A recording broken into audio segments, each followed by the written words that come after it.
Guys welcome back to my channel doctor Kainat Jotui. I hope you all are well and doing great. So guys आज का जो lecture है वो chapter number 71 की continuation है।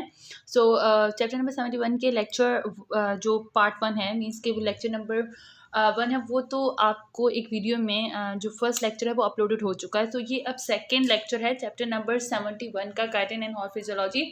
Chapter के नाम की बात करें तो चैप्टर जो है वो basically dietary balance, regulation of the feeding, obesity, starvation, vitamin and minerals. So इसमें आपको डाइटरी बैलेंस के बारे में पढ़ना है, फिर उसके बाद regulation of feeding most important topic है इसका और बहुत ही ज़्यादा इंटरेस्टिंग भी है और बहुत इजी मैंने इसको करके बनाया है। एक्चुअली गाइटन में बहुत ही कॉम्प्लिकेटेड वे में बताया गया है, लेकिन मैंने उसे बहुत ईजी करके आपको समझाने की कोशिश करूँगी और मैंने ऐसा नोट्स भी बनाया है जिसमें आप इजीली सिंपली उसके मेन पॉइंट याद कर सकते हैं। देन ओबेसिटी क्या होती है, स्टार्वेशन क्या होती है, उन दोनों के अलग अलग। ओबेसिटी को तो बहुत डिटेल में इन्होंने डिस्क्राइब किया है, स्टार्वेशन को जो है वो बस स्टार्वेशन के प्रोसेस को इन्होंने थोड़ा कम किया है, लेकिन उसे उसका मेन टॉपिक जो है वो डिस्कस किया है। उसके बाद वाइटामिन एंड मिनरल्स हैं, ठीक है। सो अब हम स्टार्ट करते हैं। सबसे पहले अगर मैं इंट्रोडक्शन दे दूँ, जो हम लोगों ने वीडियो मेरी जो फर्स्ट वीडियो चैप्टर नंबर 71 की अपलोडेड हो चुकी है उसके अंदर हम लोगों ने जो पढ़ा था उसका छोटा सा रिव्यू दे दूँ तो उसमें बेसिकली जो डिस्कस किया था उसमें आपको स्टार्टिंग के टॉपिक्स जो हैं वो Guyton and hall chapter number 71 के वो डिस्क्राइब किए गए हैं, जिसमें हम लोगों ने सोर्सेज पढ़ी हैं कि कौन कौन सी सोर्सेज हैं डाइटरी बैलेंस की, मीन्स के ये टॉपिक्स। ओके, जनरली हमने इस पैराग्राफ में क्या पढ़ा है वो डिस्क्राइब किया गया है कि कौन कौन सी नॉर्मल सोर्सेज होती हैं जो कि हमें ज़रूरत होती है protein, fat and protein, carbohydrates की। सो वो कहाँ से मिल रही हैं, एनर्जी इंटेक कितना होना चाहिए, लॉस कितना होना चाहिए, वो सारी अवेलेबल डाइटरी फोर्सेज, कैलोरीज कितनी मिल रही हैं, अमेरिकन में क्या होता है, फिर उसके बाद प्रोटीन की रिक्वायरमेंट क्या है। इसमें कैविशकोर डिसऑर्डर है जो कि हमारे पास जिसके अंदर हमारे पास एडिमा वगैरह, लिथार्जी, ये उसके सिम्टम्स हो जाते हैं। अच्छा, जिसके अंदर हमारे पास क्या होता है, ट्रिप्टोफैन जो एसेंशियल अमाइनो एसिड है वो नहीं होता हमारे पास, उसकी डेफिशिएंसी हो जाती है। उसके बाद कार्बोहाइड्रेट एंड फैट्स को प्रोटीन स्पैट्स के तौर पर हम लोगों ने पढ़ा है। देन हम लोगों ने यहाँ पे कुछ एक चार्ट दिया हुआ था, उस चार्ट को आपको याद करने की ज़रूरत नहीं है लेकिन मैंने उसे डिस्क्राइब ज़रूर किया है। देन हमारे पास रेस्पिरेटरी क्वाड्रेंट मोस्ट इंपॉर्टेंट था, जिसमें आप लोगों को रेस्पिरेटरी क्वाड्रेंट का डेफिनेशन आनी चाहिए कि इसमें क्या होता है कि कार्बन डाइऑक्साइड की प्रोडक्शन होती है एंड मीन्स के output of carbon dioxide and utilisation of oxygen, इसका रेस्पिरेटरी क्वाड्रेंट। तो इससे हमें जनरली पता चलता है कि हमारे पास अब किस चीज़ की यूटिलाइजेशन हो रही है, फैट्स की हो रही है, कार्बोहाइड्रेट्स की हो रही है, प्रोटीन्स की हो रही है। तो बस वैल्यूज याद रखना, कार्बोहाइड्रेट की रेस्पिरेटरी क्वाड्रेंट क्या है 1.0 है, फैट्स का हमारे पास 0.70 है, प्रोटीन का 0.80 है। या फिर आपको वैल्यू भी दे सकते हैं कि 1.0 से लेके 0.70 के दरमियान में वैल्यू जो होगी वो प्रोटीन्स की होगी। इमीडिएटली हमें कार्बोहाइड्रेट का रेस्पिरेटरी क्वाड्रेंट मिलता है। आफ्टर द फूड हमें इमीडिएटली जो है वो रेस्पिरेटरी क्वाड्रेंट किसका मिलता है, किसका मिलता है, कार्बोहाइड्रेट का मिलता है। देन हमारे पास डायबिटीज़ के पेशेंट में हमें रेस्पिरेटरी क्वाड्रेंट मेनली हमें फैट्स का ही मिलता है। अच्छा, मेटाबॉलिज्म ऑफ प्रोटीन्स की हम लोग मीन्स के नाइट्रोजन के एक्सक्रीशन से भी हम प्रोटीन की मेटाबॉलिज्म को जो है वो एस्टिमेट कर सकते हैं। लाइक 10% जो है वो फीसिस में प्रोटीन्स की मीन्स के नाइट्रोजन प्रोडक्ट्स हमारे पास जो हैं वो वेस्ट होते हैं, मीन्स के उसकी एक्सक्रीशन होती है, और 90% हमारे किस में होती है जो है वो यूरिन में होती है, केराटिन एंड यूरिक एसिड की फॉर्म में। ये हमारे पास प्रोटीन की मेटाबॉलिज्म है। सो मैंने इसको इतना फास्ट इसलिए किया क्योंकि मैं लेक्चर नंबर 1 की जो वीडियो अपलोडेड हुई उसमें इसको पूरा डिटेल से बताया गया है, ठीक है। सो एक जनरल ओवरव्यू देना था जो हमने lecture number 1 Guyton and horn physiology chapter number 71 का अपलोडेड किया उसके अंदर, ताकि आप लोगों को पता चल जाए कि अब रेगुलेशन का अब बहुत इंपॉर्टेंट टॉपिक है, अब है regulation and the food intake and storage, energy storage. देखो जो बॉडी का फेट है मीन्स के टोटल मास है हमारे पास, या हम जो भी खाना लेते हैं, ठीक है, फूड इनटेक लेते हैं, उसमें सिर्फ 27% हमें जो है वो एनर्जी नॉर्मली उस फूड में से हमें मिलती है जो हमारे सेल्स यूज़ करते हैं। बाकी 75% जो होता है वो हमारी बॉडी क्या करती है, 72 to 75% वो हमारा किसके हीट में चला जाता है, मीन्स कि उसमें हीट की कन्वर्जेशन हो जाती है। तो अब यहाँ पे अगर हम देखते हैं, stability of the body total mass and composition over long period requires that energy intake match energy extension expanded only about 27% of energy ingested normally reach the functional systems of the cells, and much of it eventually contributed to heat, which is generated as a result of protein metabolism, muscles activity, and activities of various organs of the body. Excessive energy intake is stored mainly as a fat, whereas a deficient of energy intake causes loss of the total body mass until energy expenditure equal energy intake or death occur. अच्छा, इसमें क्या होता है, इसमें normally वही बता रहे हैं कि देखो हम लोग जो अपना मीन्स के हम एक नॉर्मल लाइफ ज़िंदगी या फिर फिजियोलॉजिकल एक्टिविटीज़ ऑफ एक ह्यूमन बींग्स के लिए या फिर लिविंग ऑर्गेनिज्म के लिए ज़रूरी है कि जो एनर्जी इनटेक होती है वो एनर्जी आउटपुट में इसके दोनों बैलेंस हो। जितनी हमारी एनर्जी की एक्सपेंडिचर्स हो रहे हैं, जो हम यूज़ कर रहे हैं, उसका इनटेक भी हम उतना ही लें, ठीक है। तो ये दोनों इनटेक एंड आउटपुट बैलेंस होंगे तभी जाके हमारे पास जो एनर्जी है हमारे पास वो सही अमाउंट में सो इट्स मीन्स कि हमें जो है वो regulation of the food and energy storage में हमें क्या होना चाहिए कि एक कांस्टेंट एक बैलेंस हमारे पास होना चाहिए, क्योंकि सिर्फ 27% वो फूड जो हम लोग यूज़ करें उसमें से सिर्फ 27% जो है वो हमारा यूटिलाइज हो रहा है किसमें, जो हमारे पास सेल्स वगैरह जो है वो उसे यूटिलाइज करें। बाकी जो रिमेनिंग है 72 to 75% वो हमारा हीट की प्रोडक्शन में यूज़ हो जाता है। मीन्स कि वो जो होता है वो कन्वर्ट किस में हो जाता है, प्रोटीन की मेटाबॉलिज्म में, मसल्स की एक्टिविटीज़ में, ठीक है। फिर वो जो हमने ली है एनर्जी वेरियस ऑर्गन्स के फंक्शंस में यूज़ हो जाती है, ठीक है। इस वजह से इनटेक जो होता है, और फिर जो हमारे पास एडवांस इनटेक हो जाए वो हमारे पास जो है स्टोर हो जाता है फैट्स के फॉर्म में, जो भी फर्दर यूटिलाइज हो जाता है। अच्छा, उसके बाद क्या है, उसके बाद है although there is considerable variability in the amounts of energy storage fat mass in different individuals, maintenance of adequate energy supplies is necessary for survival. Therefore the body is endowed with powerful physical control systems that help maintaining adequate energy intake. Deficiency of energy store, for example, rapidly activate multiple mechanisms that cause hunger and drive a person to seek food. In athletes' laboratories, energy expenditure for the high levels of the muscles activity may be as high as 6,000 to 7,000 calories per day, compared with the about 2,000 calories per day for sedentary individual. Thus, a large energy expenditure associated with physical work usually stimulates large energy in the, increasing calorie intake. What are the physiological mechanisms that sense change in energy balance and influence the quest for food? Quest for the food. Maintenance of adequate energy supply in the body is so critical that there are multiple short-term and long-term systems that regulate not only food intake but also energy expenditure and energy store. In the next chapter, discussion we describe some of these control systems and their operations and physiological condition as well as obesity and starvation. अच्छा guys, अब इसके अंदर हमें क्या बताया गया, देखो इसमें सिर्फ सिंपल सी ये बात बताई गई है कि मतलब जो कंसिडरेबल वेरिएबिलिटी होती है ना कि एनर्जी स्टोरेज में, मीन्स के फैट के मास में, वो डिफरेंट इंडिविजुअल में डिफरेंट होती है, ठीक है। हमें एक एडुकेट अमाउंट ऑफ एनर्जी चाहिए होती है सर्वाइव करने के लिए, ठीक है। अब क्या होता है कि हमारी बॉडी जो है उसके पास पावरफुल फिजिकल कंट्रोल सिस्टम है जो कि एक मेंटेन करता है adequate amount of energy intake में, ठीक है। अब जब एनर्जी स्टोर की डेफिशिएंसी हो जाएगी तो जो एक्टिव मल्टीपल मैकेनिज्म्स होते हैं वो हंगर कॉज करवाते हैं, और फिर उसकी वजह से हम लोग क्या ग़िज़ा की तरफ जाते हैं, मीन्स के फूड को तलाश करते हैं, मीन्स के हम फिर खाना खाते हैं, हमें भूख लगती है तभी हम खाना खाते हैं, ठीक है। उसके बाद क्या होता है कि जैसे अब देखो फिजियोलॉजिकल मीन्स के वेरीज करता है, एज पे, पर्सनस पे, इन सब पे वेरीज करता है। जैसे एथलीट्स हैं उनको नॉर्मली 6,070 कैलोरीज चाहिए होती है पर डे के हिसाब से, तो एज़ कम्पेयर टू दिस उनका हाइपोथैलेमस सेट पॉइंट डिफरेंट होगा। उन्हें रेगुलरिटी मीन्स के फूड की इंटेक उनकी ज़्यादा होनी चाहिए, उनकी फूड की इंटेक टोटली डिफरेंट होगी। इस तरीके से हमारे पास जो दूसरे मीन्स के अगर हम लोग ये बात करते हैं कि किस तरीके से ये सारी चीज़ों में, उसके बाद अगर लेकिन एक नॉर्मल पर्सन के लिए जिसको सिर्फ एक सेडेंटरी लाइफ स्टाइल अपना जीना है तो उसे सिर्फ 2000 कैलोरीज की ज़रूरत होती है। अब इन सब के लिए हमारे पास long term and short term control mechanisms होते हैं जो कि हमारी फूड को मीन्स के इनटेक को और आउटपुट को बैलेंस करवाते हैं, रेगुलेट करते हैं, जिसकी वजह से हम लोग ओबेसिटी एंड स्टार्वेशंस के प्रोसेस से बच जाते हैं, ठीक है। अब क्या होता है अगर ये long term and short term mechanisms हैं, अगर इनके अंदर कोई फिजियोलॉजिकली या न्यूरोलॉजिकली हार्मोनल डिस्टर्बेंस होगी तो उसकी वजह से हम डिफरेंट डिसऑर्डर्स की तरफ जाते हैं। मेनली कौन कौन से होते हैं, ओबेसिटी एंड स्टार्वेशन, ठीक है।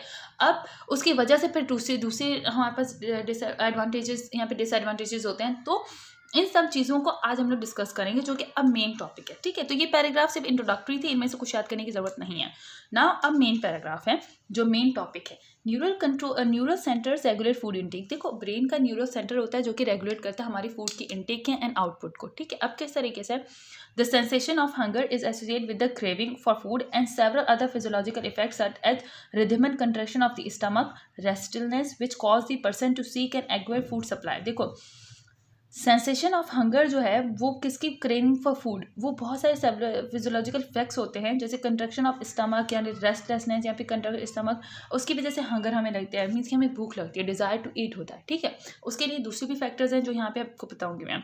अ person appetite a desire for food often a particular type is और usually helping to choose the quality of the food to be eaten. If the quest for food is successful, the feeling of satiety occurs. Each of feeling is influenced by environmental and cultural factors as well as physiological control that influence a specific center of the brain, especially the hypothalamus. देखो neuro centre regulated food intake कौन कैसे neuro centre है, देखो hypothalamus हमारे पास hypothalamus है basically brain का जो centre of the brain है, सेंटर ऑफ ब्रेन के हाइपोथैलेमस, वहाँ पे कुछ हमारे पास सेंटर्स होते हैं, लेकिन लाइक हंगर सेंटर्स होते हैं एंड सेटेटरी सेंटर्स होते हैं। जो सैटिस्फैक्टरी सेंटर्स होते हैं, जो हमारे पास हंगर सेंटर्स होते हैं वो बेसिकली हमारे पास फूड की इंटेक को बढ़ाते हैं, मीन्स कि हमें फील होता है, डिज़ायर टू फूड होती है। इससे सैटिस्फैक्टरी सेंटर्स होते हैं वो हमें सेटिस्फाई करते हैं कि बस अब पेट फुल हो गया, अब हमें खाने की ज़रूरत नहीं है, मीन्स कि अब अगर हम खाएंगे तो ओवरलोडेड हो जाएंगे, ओवर ईटिंग का प्रोसेस स्टार्ट हो जाएगा, जिससे ओबेसिटी होगी। ठीक है, तो डिफरेंट सेंटर्स होते हैं हमारे ब्रेन में, जिसकी वजह से हमें एक रेगुलेशन होती है, मीन्स कि हमारा टाइम पीरियड खत्म होता है, हमें भूख लगना स्टार्ट होती है। ऐसे ही भूख लगना स्टार्ट नहीं होती कि आपको भूख लगी, क्रेविंग हो रही है। इन्वायरमेंट के भी काफ़ी सारे फैक्टर्स होते हैं। फॉर एग्जाम्पल हम 2 बजे खाना खाते हैं तो ऐसा ही होता है कि हमें एक हैबिट बन जाती है, हमें 2 बजे ही भूख लगना स्टार्ट हो जाती है। ठीक है, रात को इस तरीके से अगर हम लोग 8 बजे खाना खाते हैं, कुछ लोग तो उन्हें 8 बजे स्टार्ट हो जाती है। तो इन्वायरमेंट फैक्टर्स भी होते हैं, उसके साथ साथ हमारे पास हाइपोथैलेमस में मेन रेगुलेटरी सेंटर्स होते हैं जो ये काम कर रहे होते हैं। The hypothalamus control hunger and satisfactory. जो हाइपोथैलेमस होता है बेसिकली वहाँ पे कंट्रोल करता है, कंटेन करता है satisfactory and hunger centres.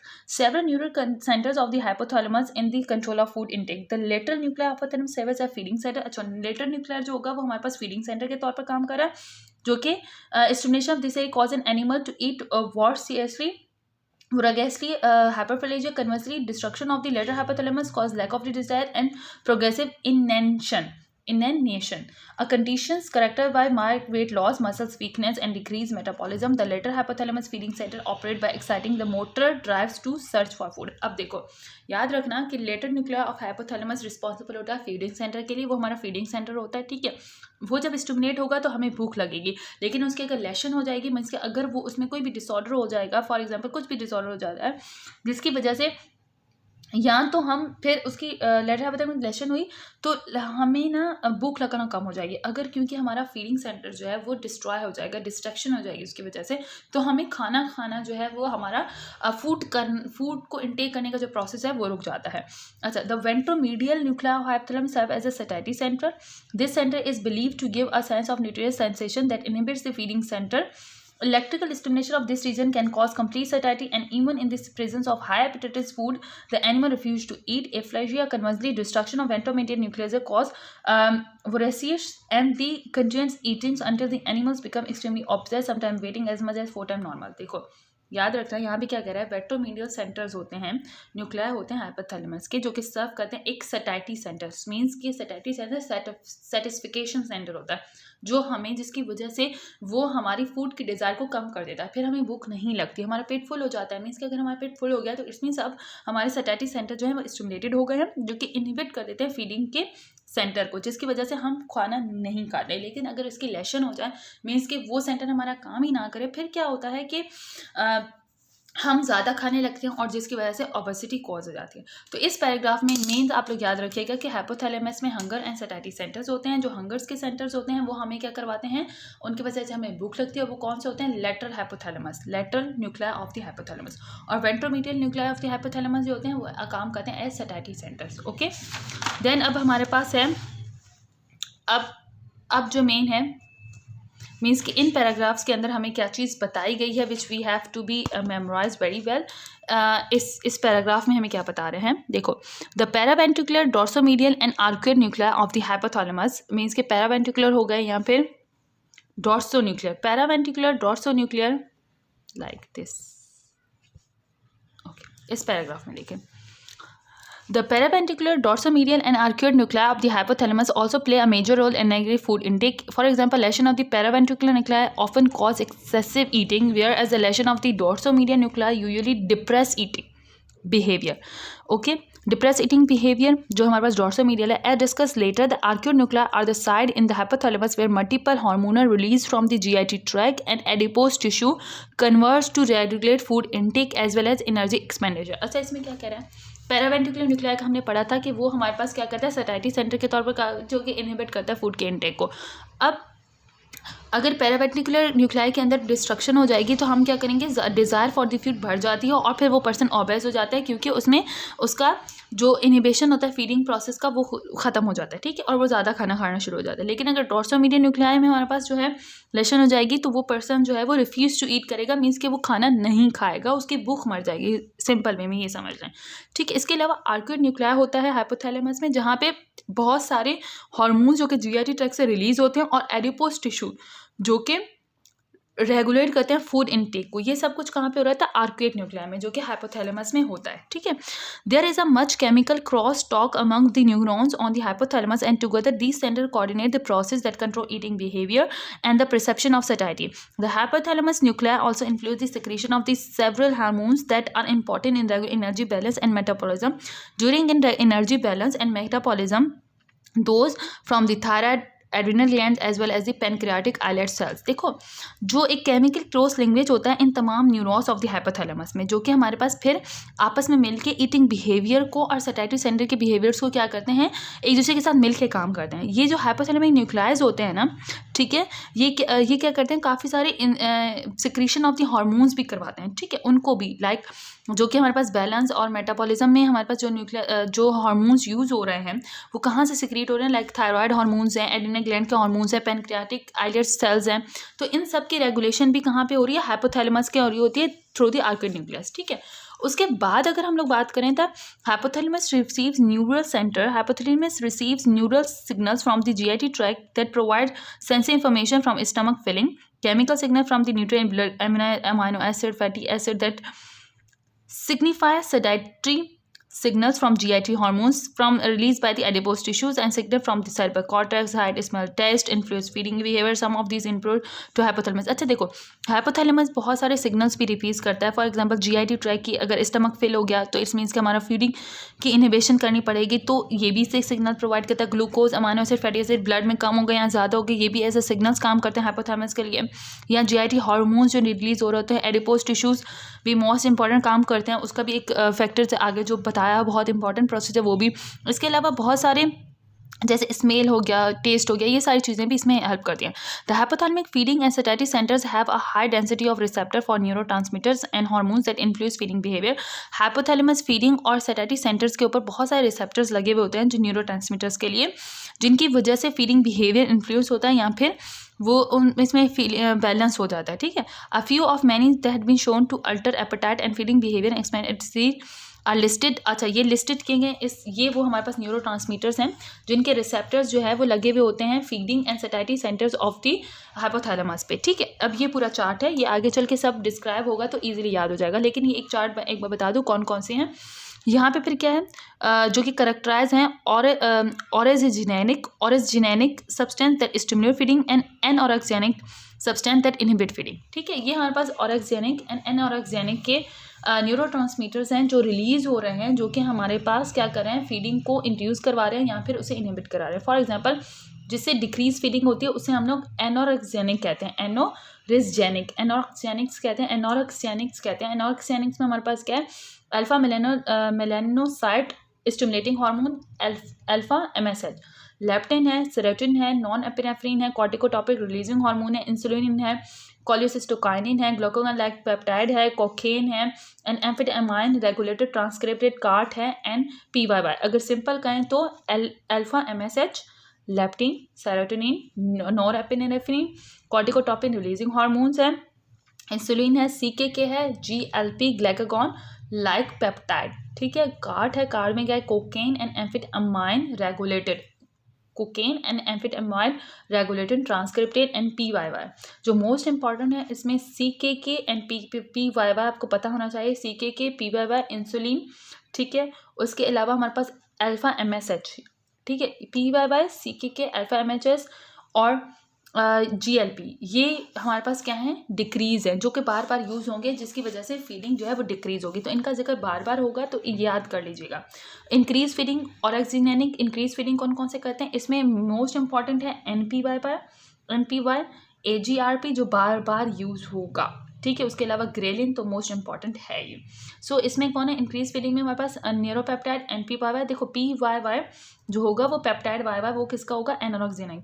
NPY AGRP melanocortin concentrating hormone MCH, और एनोरेक्सिन B एंडोपर्फिन, गाल GR गैलेलाइन जो कि गाल होगा, अमाइनो एसिड में glutamine and alpha amino butyric acid, ghrelin, cortisol and endocannabinoids. तो ये सारे हमारे पास वो हैं जो increasing and decreasing feeding sending में काम कर रहे हैं।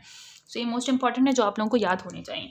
अच्छा, अब इतना सब कुछ है, आप लोग कैसे याद करेंगे बाहर ये जो चीज़ें मैंने अब जितना टॉपिक यहाँ तक जो टॉपिक मैं डिस्क्राइब कर चुकी हूँ ना, अब इससे रिलेटेड मैंने कुछ शॉर्ट पॉइंट्स बनाए जिसकी वजह से ये आपको याद हो जाए। आगे चलने से पहले वो मैं आपके साथ डिस्कस कर लूँ। देखो मैं इसको सिंप्लीफाई कर लूँ तो कैसा होगा, ये कुछ इस तरीके से होगा।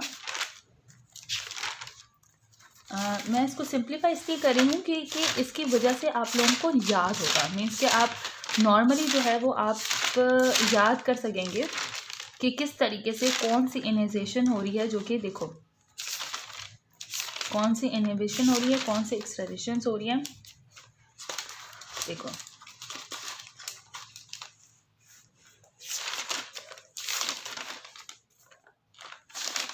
यहाँ तो रेस्पिरेटरी कॉटन वगैरह मैंने डिफाइन कर लिया था, ठीक है। अब देखो यहाँ से देखो, ये मैं इसको शॉर्ट टर्म में मैं इसको अगर मैं शॉर्ट टर्म में डिस्क्राइब करूँ तो किस तरीके से होगा कि neural hypothalamus regulation of food intake and energy. ये देखो जो हाइपोथैलेमस की सैटिस्फैक्टरी एंड हंगर सेंटर्स थे वो किस तरीके से है। जो लेटर न्यूक्लिया ऑफ हाइपोथैलेमस है वो फीडिंग सेंटर है, ठीक है। इस एरिया की अगर स्टिमुलेशन होगी तो हम ज़्यादा ईट करना स्टार्ट करेंगे, हमारा हंगर मतलब हमें भूख लगेगी, और ज़्यादा अमाउंट में खाएंगे तो उसे क्या कहते हैं, हाइपरप्लेजिया। अगर ये एरिया डिस्ट्रॉय होगा, लेशन हो गई, तो इसकी वजह से डिस्ट्रक्शन ऑफ एरिया की वजह से क्या होगा, lack of desire of food and progressive inanition. Inanition का मतलब होता है कि बहुत ही ज़्यादा मसल्स वगैरह वीक हो जाएंगे और पर्सन वीक हो जाएगा, ठीक है, जो कि a condition characterise by the weight loss, muscles weakness, decrease metabolism हो जाएगी। वेट लॉस हो जाएगा, मसल्स की वीकनेस हो जाएगी, मेटाबॉलिज्म डिक्रीज हो जाएगा। Later hypothalamus operates by exciting motor drives to search for food. जो लेटर हाइपोथैलेमस है उसमें क्या होता है, एक्साइटिंग द मोटर, जो मोटर फंक्शन को एक्साइट करता है ताकि वो फूड को सर्च करें, ठीक है। सो यही बात हम लोगों ने इस पर, अगर मैं इस चीज़ को यहाँ पे दिखाऊँ आप लोगों को, इसी चीज़ को अब ये एक बार देख लिया, आप इसका ना स्क्रीनशॉट निकाल लें, लेकिन भी गाइस आप इस चीज़ का स्क्रीनशॉट निकाल लें ताकि आप लोगों को ये इजीली, मीन्स कि आप लोग इजीली इसे जो है वो पढ़ सकें। अगर मैं अब देखो यहाँ पे न्यूरल सेंटर्स में हम लोगों ने इसी चीज़ को पढ़ा था, न्यूरल सेंटर्स जो थे इसमें हमने इसी चीज़ को पढ़ा था कि कौन से सजाइटरी सेंटर हैं, लेटर न्यूक्लिया वाले। तो ये सारी चीज़ें हम लोगों ने यहाँ पे पढ़ के आ चुके हैं, ठीक है।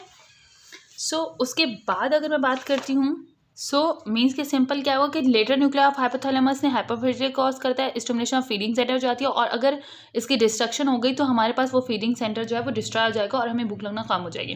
वेंट्रोमीडियन न्यूक्लिया ऑफ हाइपोथैलेमस में क्या था, वो हमारे पास सैटिस्फैक्टरी सेंटर थे, ठीक है, जो कि इनहिबिट्स कर रहे थे फीडिंग सेंटर को। अगर ये इनहिबिशन होगी तो एफ्लेजिया होगा, रिफ्यूज टू ईट हो जाएगा, ठीक है।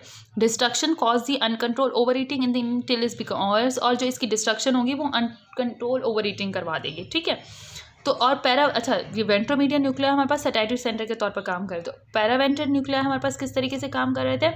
अच्छा, अगर पैरावेंट्रिकल न्यूक्लिया की डिस्ट्रक्शन हो जाएगी तो हम एक्सेसिव, वही बात, हम ज़्यादा खाना स्टार्ट करेंगे। डोर्सोमीडियन न्यूक्लिया की अगर हमारी डिस्ट्रक्शन हो जाएगी तो फिर हम रिफ्यूज टू ईट, जो कि ईटिंग बिहेवियर को बिल्कुल डिस्ट्रॉय कर देगा और हमें भूख नहीं लगेगी। आर्क्योइड न्यूक्लिया क्या है, वहाँ पे मिसाइड इन दी हाइपोथैलेमस फिर multiple hormones release from GIT tract and adipose tissue converts to regulate food intake as well as energy expenditure. Arcuate nucleus जो होता है हमारे पास, जो हम लोगों ने आर्क्योइड न्यूक्लियस की बात की, आर्क्योइड न्यूक्लियस जो होता है वो हमारे पास कहाँ पे, हाइपोथैलेमस में होता है, और उस आर्क्योइड न्यूक्लियस की वजह से मीन्स के वो रेगुलेशन करवाते हैं जीआईटी के हार्मोन्स को। फॉर एग्जांपल CKY हो गया, और इसी तरह एडिपोज टिश्यूज़ वगैरह की इनकी रेगुलेशन कराते हैं, जिसकी वजह से हमारे सैटिस्फैक्टरी सेंटर और फूड इनटेक एंड आउटपुट जो है वो मेंटेन रहते हैं, ओके। अब इसके अलावा अगर हम लोग बात कर लें यहाँ पे कि जो यहाँ पे देखें, यहाँ पे क्या बात हो रही है कि जो chemical cross take among neurons on the hypothalamus coordinate to control eating behaviour, means की सारे क्रॉस लिंकेज हो रही होती है हाइपोथैलेमस में, जो कि हमारे पास सब कुछ करवा रहा होता है कि मीन्स के किस तरीके से कौन सा बिहेवियर काम करना है, वो सारी चीज़ें हमारी हो रही होती हैं। और हाइपोथैलेमस न्यूक्लिया में जो है वो सेवरल हार्मोन्स भी सिक्रीट करता है, जैसे थायराइड ग्लैंड से, एड्रेनल ग्लैंड से, मीन्स के हाइपोथैलेमस कंट्रोल करता है हार्मोन्स की रेगुलेशंस को, ठीक है। जैसे एड्रेनल ग्लैंड के हार्मोन्स हो गए, पेनक्रियाज के हार्मोन्स हो गए, जो कि हमारे पास क्या करते हैं, जो कि हमारे पास फीडिंग और उसका काम फीडिंग एंड जो भी हमारे पास फीडिंग का प्रोसेस होता है वो प्रोसेस भी करवाते हैं, और उसके अलावा जो इनहिबिशन का प्रोसेस होता है इन रिफ्यूज टू ईट वो सारे कंट्रोल करते हैं। तो ये एक शॉर्ट रिव्यू था जो आप जिस मेन पॉइंट हैं जो आप लोगों को इतना सब कुछ मैंने डिस्क्राइब किया उसके मेन पॉइंट्स है, ठीक है।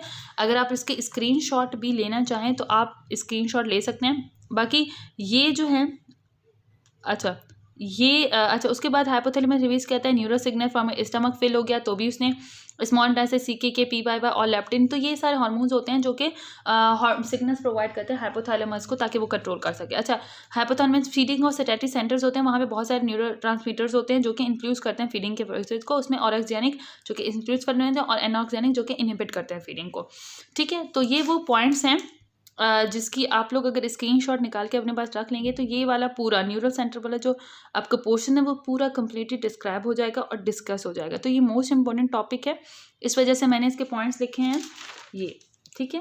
ये पूरा वाला जो पेज है ये भी आप जो है वो सिंपली इसका भी आप स्क्रीनशॉट ले लें, क्योंकि अच्छा ये सिंपल वही चार्ट है जो एनोरेक्जेनिक एंड ऑरेक्जेनिक का हम लोगों ने लिखा है ना, जो गाइडन में दिया हुआ है, तो वहाँ पे पूरा यही दिया हुआ है, ये वहीं से मैंने यहाँ पे लिखे हैं। तो आप लोग ये भी वहाँ पे स्क्रीनशॉट निकाल के अपने पास रख लीजिएगा।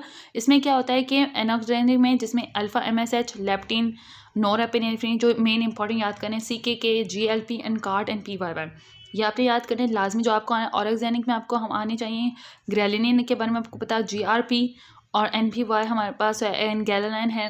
तो ये चार्ट है जो आप लोगों को याद होना चाहिए, ठीक है। तो इसके आप स्क्रीनशॉट ले लीजिएगा, ओके। और प्रीवियस जो लेक्चर था वो भी एक बार मैं आप लोगों को दिखा देती हूँ। प्रीवियस लेक्चर में हाँ ये था प्रीवियस लेक्चर, तो ये प्रीवियस वीडियो जो लेक्चर नंबर 1 है चैप्टर नंबर 71 का, तो उसके अंदर ये ऑलरेडी सारा कुछ डिस्क्राइब भी किया हुआ है और उसके अंदर दिया भी हुआ है, तो वहाँ से भी आप इसको जो है इसे वहाँ से भी आप देख सकते हैं। तो ये पूरा टॉपिक वहाँ पे यहाँ तक जो टॉपिक है वो पूरा वहाँ पे डिस्क्राइब हुआ है, ओके। और ये आज का लेक्चर है वो मैं डिस्कस करूँगी आप लोगों से। सो आई होप आज का लेक्चर आप लोगों को समझ आ गया होगा। तो ईजी करके मैंने अच्छा ये कुछ इस तरीके से भी चार्ट आप बना के और एरोक्जेनिक एंड एनोरेक्जेनिक को याद कर सकते हैं। ऑरेक्जेनिक में हमारे पास NPY है, शॉर्ट फॉर्म जो उनके नाम दिए गए ना वो, जैसे NPY है, गाल है, AGRP है, ऑरेक्जेनिक में ग्रेलिन है, कॉर्टिसोल है, MCH है, एनिनोकॉन कैनॉन एनमोनाइड्स है, एंडोफ्रेनियंस है, एक्सोनिक A and B है, ठीक है। अमाइनो एसिड में अल्फा अमाइनो बुटारिक एसिड है। एनोरेक्जेनिक में हमारे पास कौन सा अल्फा MH है, कार्ट है, गाल पे इंसुलिन है, लेप्टिन है, PYY, CKK, नोरेपिनेफ्रिन, सेरोटोनिन है, इंसुलिन CK का अच्छा ये हमारे पास आगे चल के मैं बात करूँगी। अच्छा ये भी देख लें यहाँ पे पेनक्रियास से इंक्लिन होता है, CKK small intestine, PYY large intestine, तो ये आगे चल के डिस्क्राइब होंगे। एक्सोनिक एंड एनोरेक्जेनिक मैंने आप लोगों से डिस्कस कर ली है। यहाँ तक जो टॉपिक है वो आप लोगों का डिस्कस हो चुका है। आई होप आज का लेक्चर आप लोग को समझ आ गया होगा, बहुत ही इंपॉर्टेंट टॉपिक है। इस तरीके से मेरे वीडियोस को लाइक करें, शेयर करें, मेरे चैनल को सब्सक्राइब करें। और नेक्स्ट वीडियो में हम चैप्टर नंबर 71 के जो आगे का मोस्ट इंपॉर्टेंट टॉपिक है उसको डिस्कस करेंगे, ठीक है। उसमें इन तमाम न्यूरोट्रांसमीटर्स को किस तरीके से ये न्यूरोट्रांसमीटर एक्ट करते हैं उन तमाम चीज़ों को बहुत ही अच्छे से पढ़ाया गया है, और किस तरीके से फीडिंग एंड सेटिस्फैक्शन सेंटर काम करता है वो सारी चीज़ें डिस्कस हुई हैं। तो उस लेक्चर को भी बहुत अच्छे से सुनिएगा ताकि आपका ये चैप्टर जो है वो अच्छे तरीके से हो जाए। इसी तरीके से उसके भी फिर मैंने पॉइंट्स आगे लिखे हुए हैं, तो ये हम लोग नेक्स्ट वीडियो में जो है वो शेयर करेंगे। टिल दैट अल्लाह हाफिज़ गाइस।